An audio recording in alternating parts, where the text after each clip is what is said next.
Welcome to the CrossFit Max podcast. What is going on, team? First things first, I just want to say I hope that you're having a fantastic day. We appreciate each and every one of you listeners.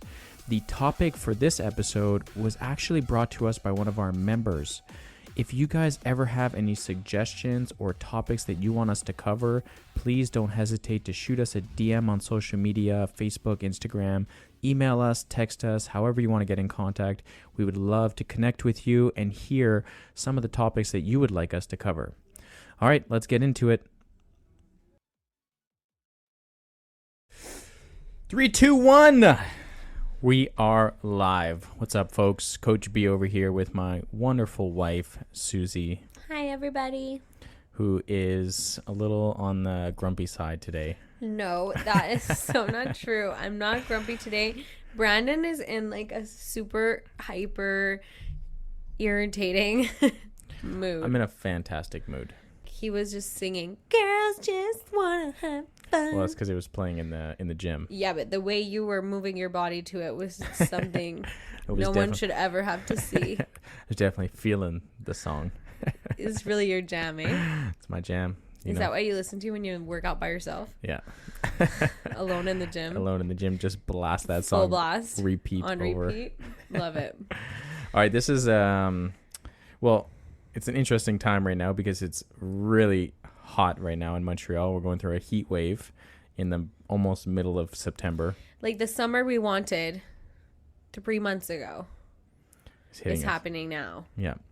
So this podcast room is real toasty and I thrive under the heat. I love the heat. Do not. It is a sauna in here and it is definitely contributing to my mood. Well, let's get into today's episode. We have a fun announcement. We have a really cool announcement. CrossFit Max has hired a new employee. Yeah. A new coach. A new coach. So we hired Mel a few weeks ago to become our massage therapist. Yes. And now we have hired a new CrossFit coach whose name is Amanda. And she is wonderful. She's starting next week with us. Really loved her when she came in for her interview. Yeah, that was a fun process. We got to go through some job interviews. Very interesting. Yeah. But yeah, she knocked it out of the park in her interview. I liked her vibe. I liked her style. I liked everything about her. So we were really happy when she accepted our job offer. Yep. And I'm excited to get coached by her. Cool thing is that we were going to be looking to hire a coach, which we did put up something on Instagram saying we were looking to hire a coach. But before we even did that, she reached out to us. She sent us her CV to us. Like the type of thing that happens to you and I all the time, where we speak something out loud, manifest it, and then it just happens. Mm-hmm. So we had been on a walk with the dog and saying like, okay, this is it. We're actually going to start looking for a coach. Because we kind of been toying with the idea for a while, but we kind of toughed it out this summer. Yeah. And tried to take on more responsibilities ourselves. Mm-hmm. And we were like, yeah, it's time to hire a new coach. We're anticipating being super busy this fall. And we need some more hands. We will be busy this fall. I know. Hell yeah. Anyways, so we need some more hands. Yep. And we said, okay, let's do it. And then the next day, before we posted that we were looking for anyone, unprompted, Amanda just slid right into our inbox with her stacked CV. And we were like, is this a sign? Yeah. Very cool. Yep. And she walked in with pink hair. So we were definitely biased.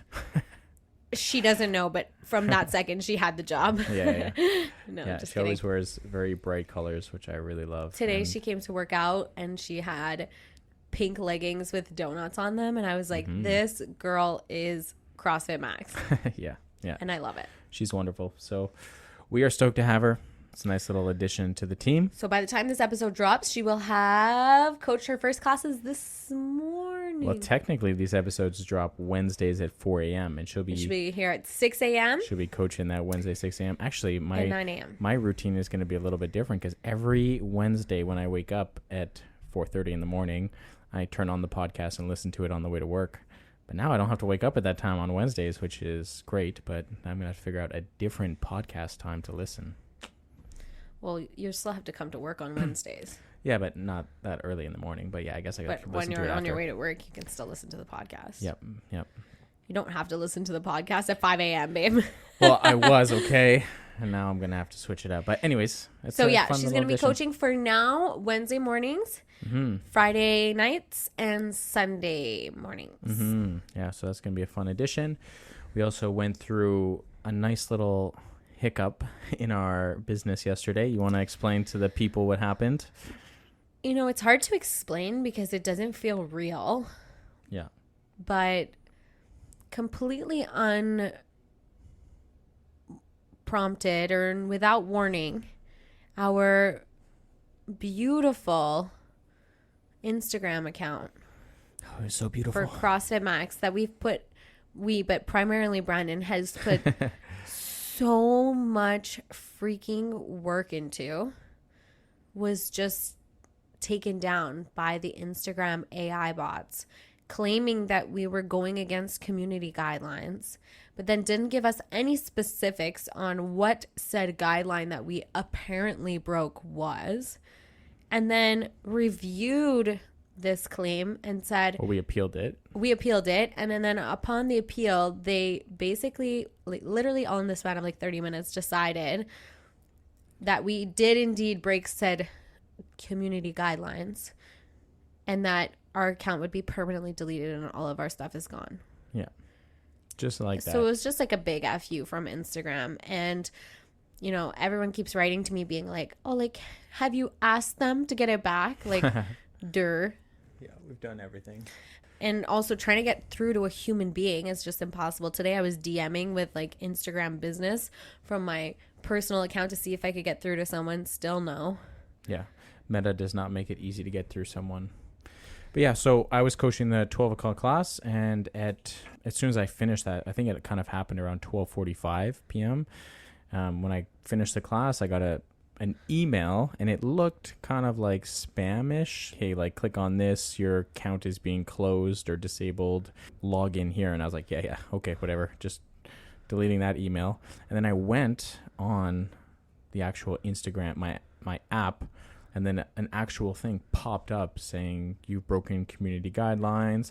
I think it said something about pretending to be another business or acting as another business. Yeah, which but is we annoying. can't. This is our business. Anyways, So infuriating. So there was this click appeal, so you can appeal it, and then within 30 minutes, by 1:30 p.m., the appeal process was reviewed, denied, and the account was permanently disabled and gone like that within pretty much a 45 minute from 12:45 to 1:30.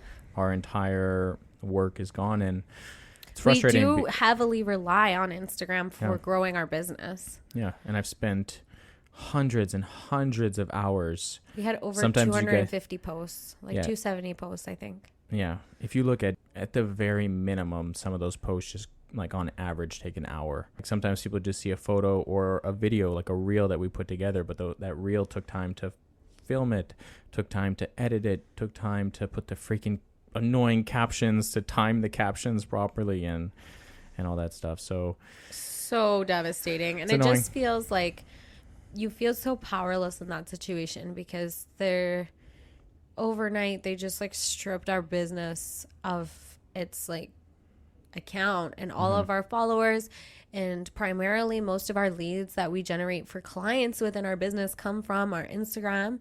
So it was a really big punch in the face. And also, I don't even know what we would do differently to avoid that happening again in the future, which is terrifying. Yeah. The hard part is not knowing. And it's just crazy. Literally within 30 minutes, there's nothing you can do. It's our business. It's our business account. And they said we're impersonating a business. Yeah. No, we're impersonating our business. And it's a business account. It wasn't a personal account pretending to be a business. It was a business account. Yeah.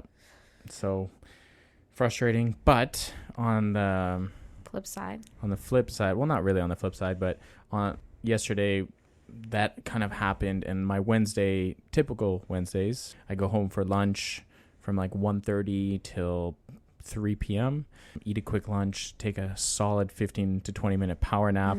So I'm going through all this. I'm going through all this frustration. Anyways, I take that power nap, come back to the gym, and we had one of our good friends, Malice, do the 4 p.m. class. And we had our cardio and cardio session. It was a pretty simple class to coach, just make sure they're warmed up and get them going and stuff. And it was a longer workout of 40 minutes. But in the process, as my brain was thinking about all the frustrations and anger and everything, I saw Malice working, and one of the things that she said was, you know, the "we can" and "we will."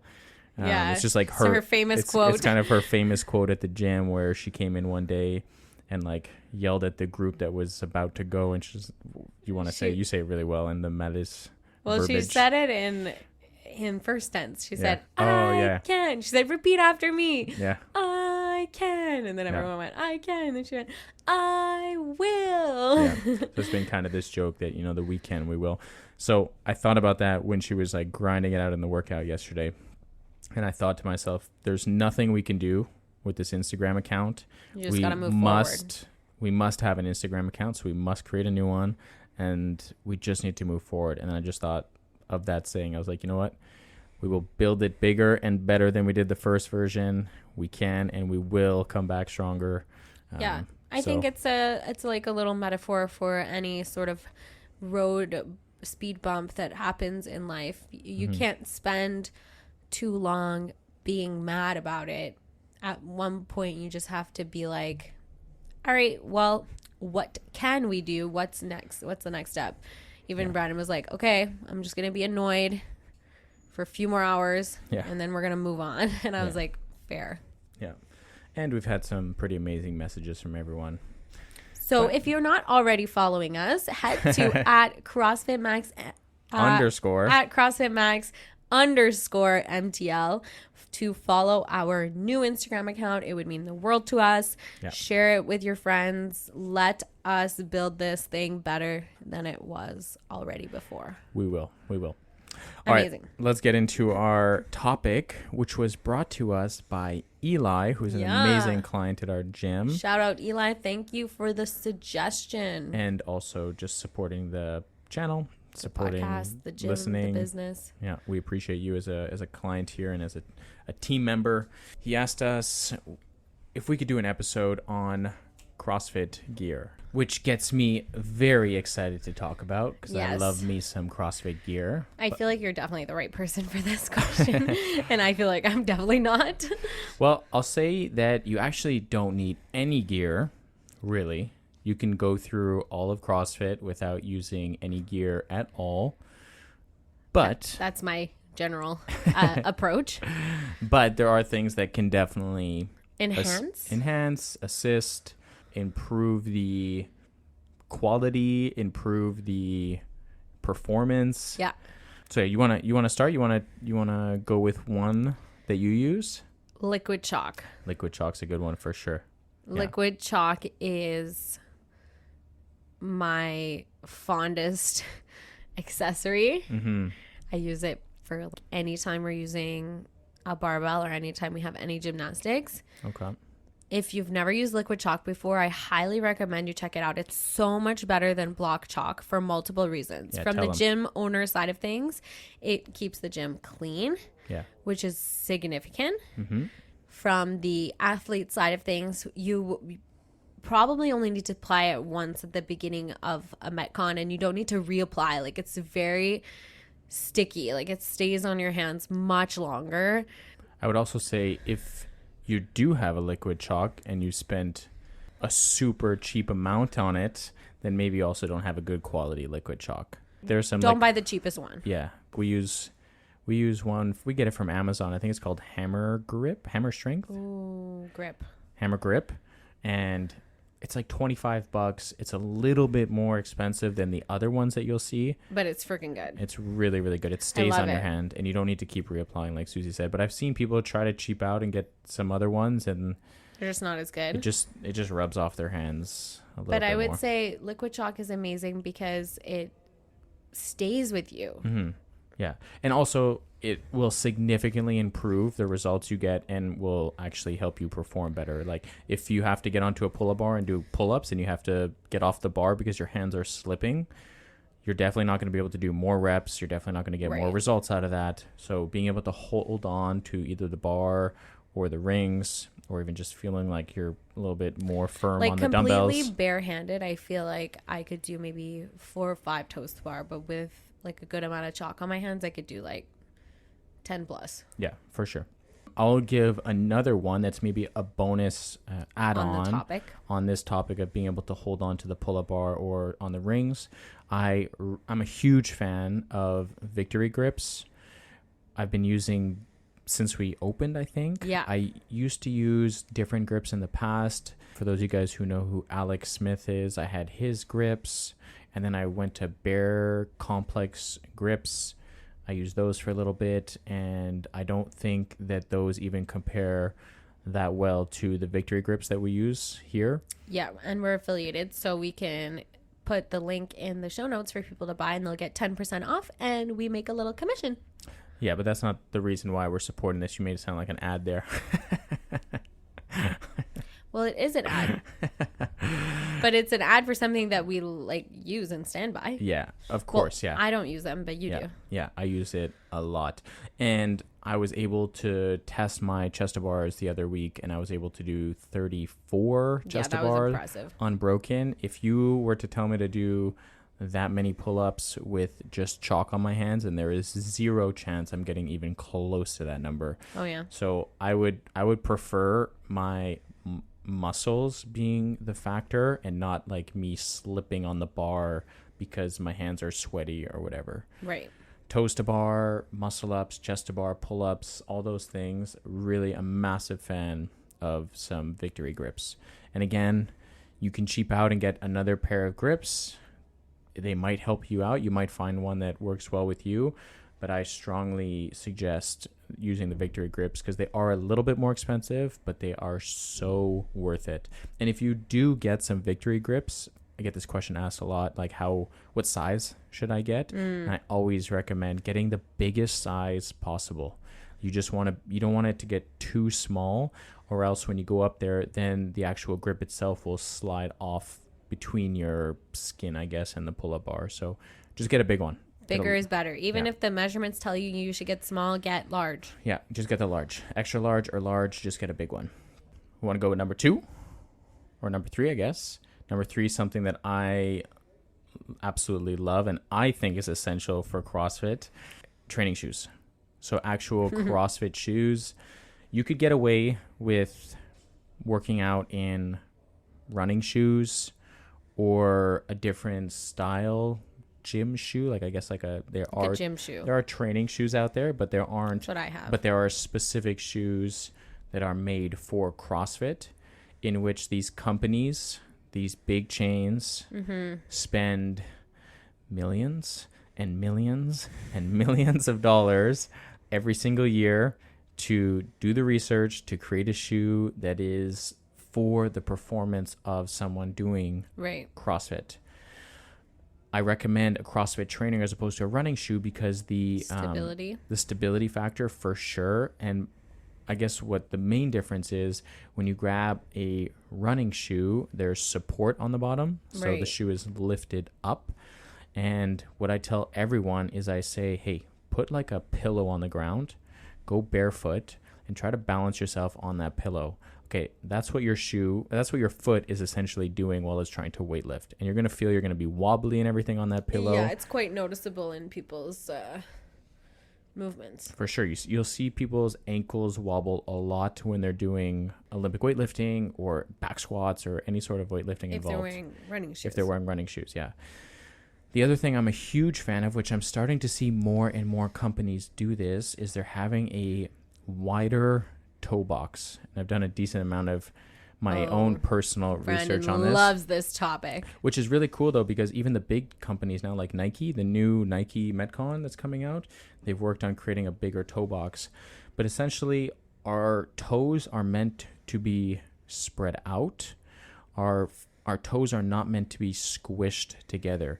And if you look at most shoes in general, especially where your big toe goes, the shoe caves on the inward part, so it pushes your big toe towards the center of your foot. It's creating bunions. So essentially it's shifting an imbalance in your foot and in your toes.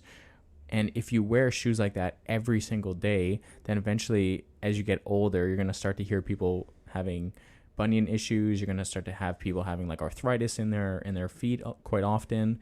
So look for a training shoe that has a wider toe box and let your toes actually spread when they're training. Interesting. Yeah. So I would highly recommend, there's a few different shoe companies that I would recommend. I really like the Nike Metcons.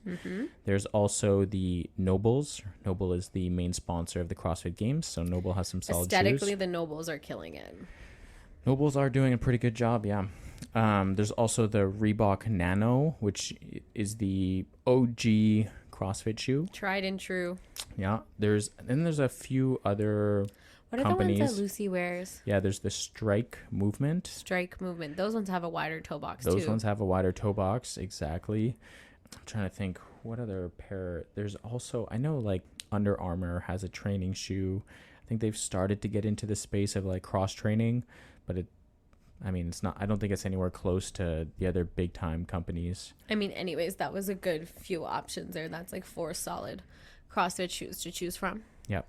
Oh, there's actually another one called Tyre, I believe. It's Tyre. That one's becoming pretty big. And actually, I think they're a Quebec company. What? I think they're a Quebec company, yeah. You're seeing a lot of CrossFit Games athletes wear them now. Oh, really? They also promote wide shoebox. So, yeah, there's a few companies out there, but check out those 5. You're looking it up right now? Yeah, but I can't find it. Wait, Tyre. Tyre, Tyre. Shoes? Yeah, they're actually the first company to create a weightlifting shoe. So if you guys know what a weightlifting shoe is. I'm getting shoes with wheels. This is not right. Oh, did I misspell? Is it Tyr? Yes, TYR CrossFit shoes. Oh, they kind of look like Metcons a little bit. Oh, yeah. Okay, so I messed that up. There's no E. Tyr. Gotcha.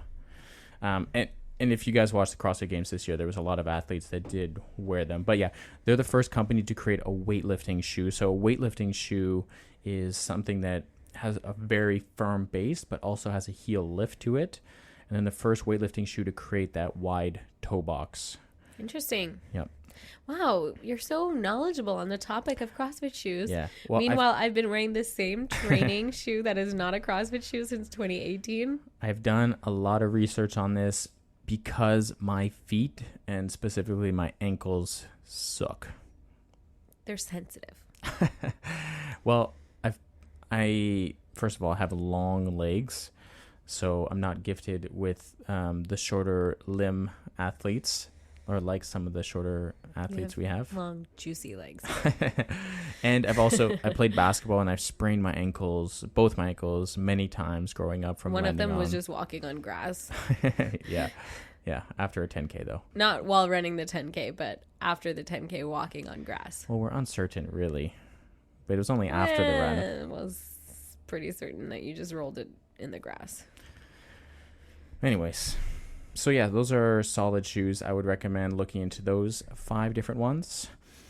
Do you want to talk about another one that I don't know what another one would be. All right, I'll dive into. There's a couple. This is definitely not my wheelhouse of a topic because I am definitely the athlete that sticks to my same 2018 pair of shoes and only uses chalk.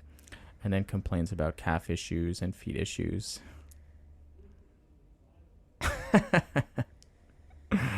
No. All right, I'll go for another one. Another one that I am a huge fan of are knee sleeves. Knee sleeves are something that I've been wearing since the very beginning of CrossFit. They're stinky. Oh yeah, if you don't wash them, they'll get really stinky. But essentially, I get this question asked often, like, what's the difference? Are they like knee braces? They're not knee braces. What they do, it's just a material that you slide up onto your knee, and it just helps create your joint to stay warm, or maintain that warmth in it. It's like a little cuddle. A little cuddle for the knee, yeah. It's like a knee hugger. So it keeps the knee warm, and also helps promote blood flow through your knee. So is it like tight? It is tighter. You shouldn't get one that's like extremely tight where you don't feel want like to cut your circulation off. Yeah, exactly. Right. So it's something that for someone like myself, because I just mentioned that I have poor feet, I've also had knee issues in the past. So it's something that makes my knees feel fantastic when I'm training. Very good. Another thing is weightlifting belt. True. Yeah. I had just thought about that one in case you were going to send it over to me. Yeah. Have you ever used a weightlifting belt before? No. Like never, not once? Never, not once, ever in my whole life. Wow.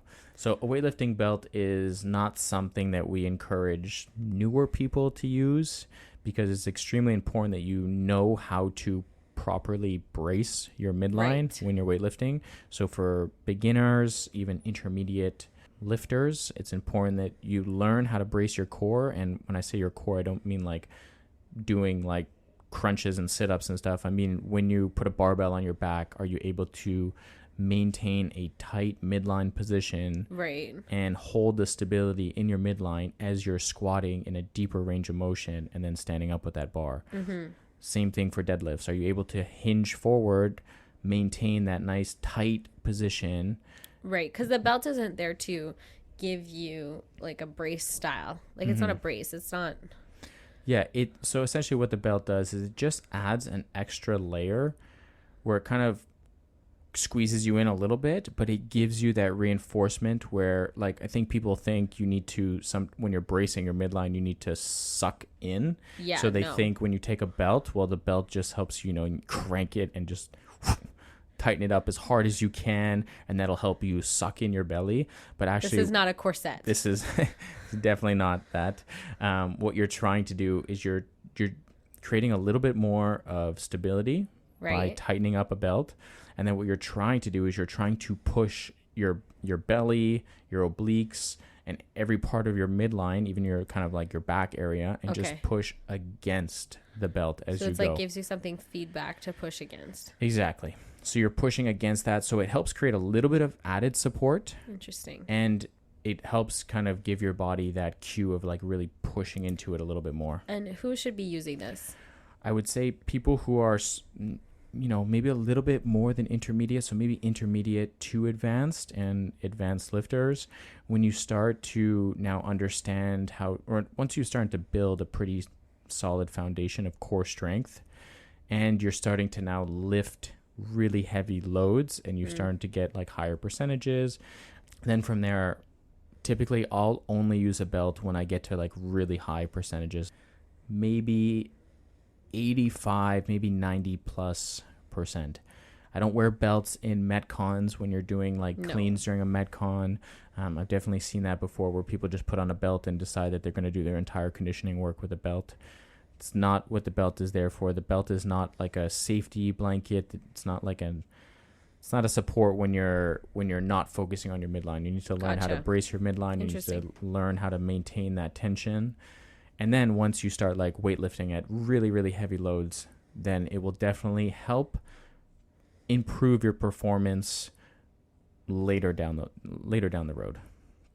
Gotcha. So it's not typically something that we would recommend to any of our members. We're not really promoting. I would promote it if you've been doing weight training for a couple years. If you feel like you're, 2-3 years into your weightlifting journey and you're starting to lift heavier weights, it's not a bad tool. It's not a bad tool to incorporate into your toolbox. Gotcha. Because essentially, if you can lift heavier, you will get stronger. In case you didn't know that.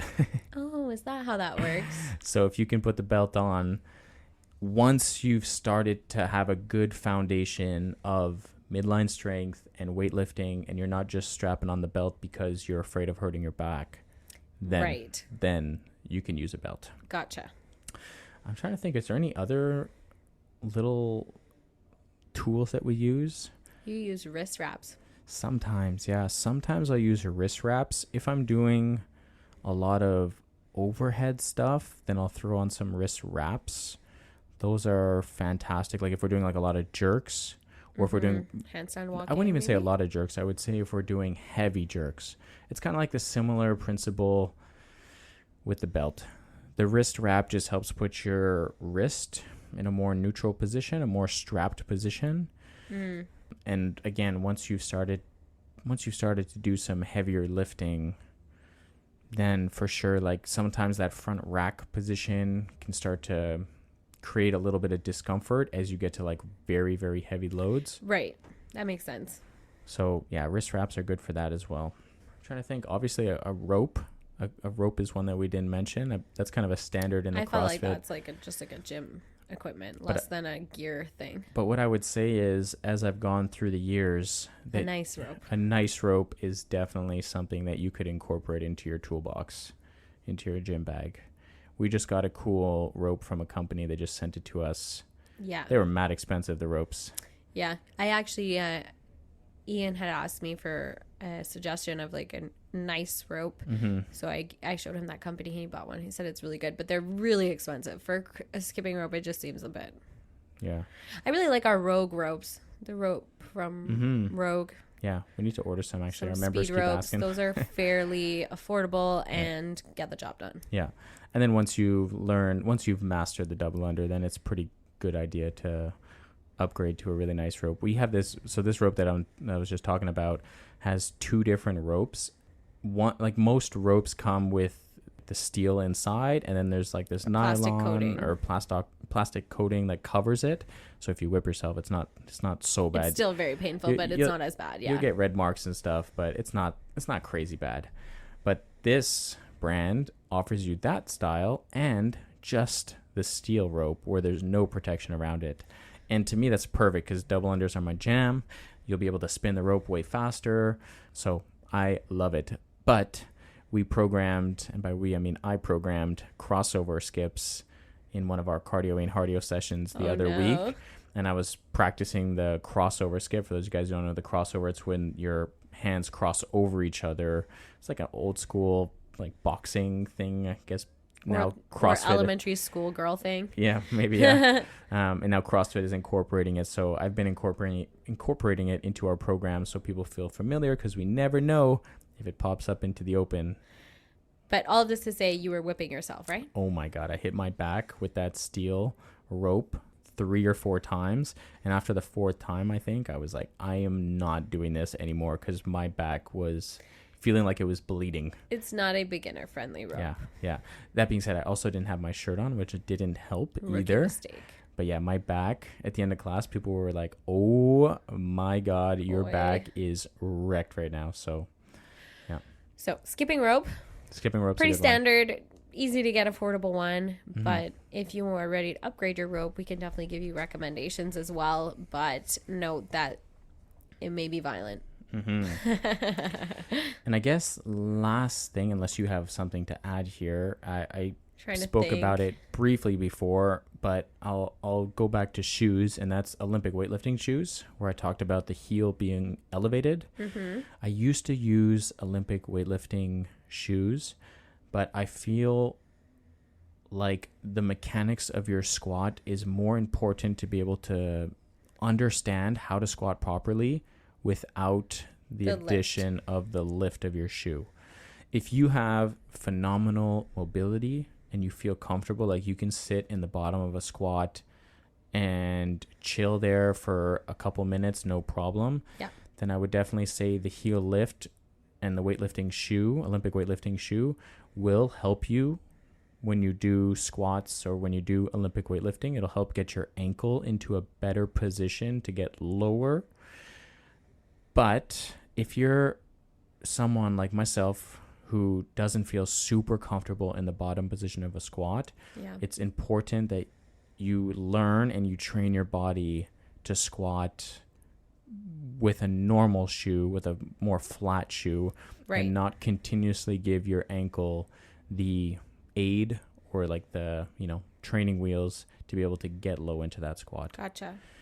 So weightlifting shoes, they're a little bit more specific, but we do have some members who do wear Olympic weightlifting shoes when it comes time to lifting heavy squats.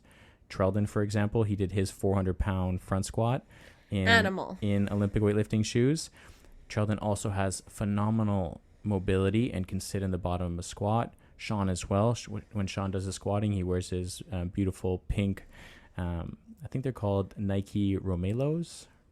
Romeolos? I can't remember the actual name, but they're these beautiful pink weightlifting shoes. Doesn't matter what they're called, they're pink. Yeah. And again, Sean can sit in the bottom of the squat, no problem. But for someone who really lacks the mobility and the mechanics of squatting, stick to a normal training shoe to not give yourself the training wheels.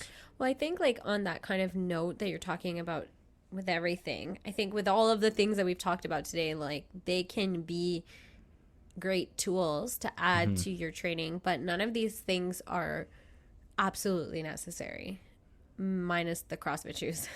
Yeah, even then you can still get good training. But like for Susie. the average athlete who just wants to move their body and get healthier and fitter, it isn't necessary to buy all of these gear, buy all the accessories, do all the things.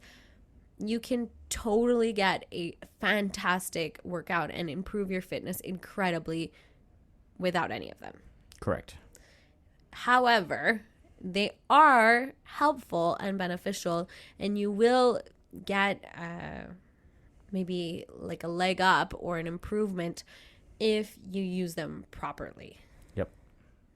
So just something to bear in mind. None of this stuff is mandatory, but some of it can really, really help. Yeah. And there are some people that, might just get CrossFit shoes and that will be the only thing they ever purchase in terms of like CrossFit gear. And that's fine. And that's totally fine. That's not going to... Especially if they're pink. Especially if they're pink, yeah. Well, if they're not pink, like why are you buying them anyway? The scientific literature says that if you wear pink, your fitness will automatically be increased by 10%. Facts. Science. You guys can look in the show notes below, and I will not be posting that article. We will not be linking the article. That has never been written, but it's straight facts. All right, let's get into our client of the week. Pew, pew, pew, pew, pew, pew, pew, pew, pew. And that client is Melissa Duchesne. Woo! Go Mel, go Mel, go Mel. We have a decent amount of Mels in this class, so I feel like I had to say her entire name. Melissa Duchesne. You sound like a car salesman or something. Yeah, it's because now I think we have 4 or 5 different Mels at our gym here. Yeah. So it's hilarious. But Mel, thank you for being such an awesome client. She was one of our founding members back before we even opened CrossFit Max. So she's got the founder's t-shirt. Yeah, she has been incredible, not just this last week. She's been really killing it the last few weeks. Absolutely. She's been training here more often. She lives quite far from here. Like super far. So she was splitting her time between this gym and another gym, but she's really just loves our gym, I guess, and has been training here a lot more often now. Yeah, I think she kind of made the choice that it was worth the extra commuting to work out here, and we so appreciate that because your time is super valuable, and the fact that you're willing to go out of your way to come train at our gym is super special. And her fitness is improving substantially. Her movements are so beautiful. Actually, talk about someone who has good mobility and who can sit in the bottom of a squat. She has a great squat. I mean, Mel is someone you've been coaching from even before CrossFit Max. You coached her at the gym where you used to work prior. Yep. I think I've probably been coaching her for several years at this point now. Anyways, she's awesome. Such a delight. She's always friendly with everybody in the class. She tries super hard. She puts her head down. Yeah. She also... when Amanda, our new coach, came in last week, she came and tried a class. Yeah. And Mel was in that class as well with her, and they seemed to click really well. Yeah. It was really awesome. So Mel is just a fabulous member of our community. She's just an example of the ideal member. Yeah. So thanks, Mel, for being so awesome. We love you. We appreciate you. Thanks to all you guys for tuning in to this episode. Hey, if you guys have any CrossFit gear that you use that we may have forgotten about, then shoot us a DM. We want to hear about Let it. us know. If you want to buy your victory grips, I'm going to link our affiliate link in the description so that you can get nice 10% off. Yeah. Stop ripping your hands. Start being able to hold on to the bar for longer. Do more reps. Get better results. And one more quick announcement. On October 7th. Yeah. CrossFit Max is hosting our annual relay workout to raise money for the Quebec Breast Cancer Foundation. I was like, what is the foundation called? The Quebec Breast Cancer. Our event is called the Relay for Breast Cancer. We're going to be raising some money on October 7th. Teams of 3. It's an endurance workout. You do not need to create the team of 3. You can sign up with a team, or you can sign up individually, and we'll put you on a team essentially. Right. Last year we did this, and we raised nearly $2,000, and we had only been open for a month. Yeah. This year our goal is to raise $4,000, but we cannot do it without any of you guys. So we'll also put the link to sign up down below. It's $20 per person. Yeah, and all of that money goes straight to the Quebec Breast Cancer Foundation. Nailed it. Yes. All right, team. Thanks for tuning in. We'll catch you guys in the next one. Bye. See ya.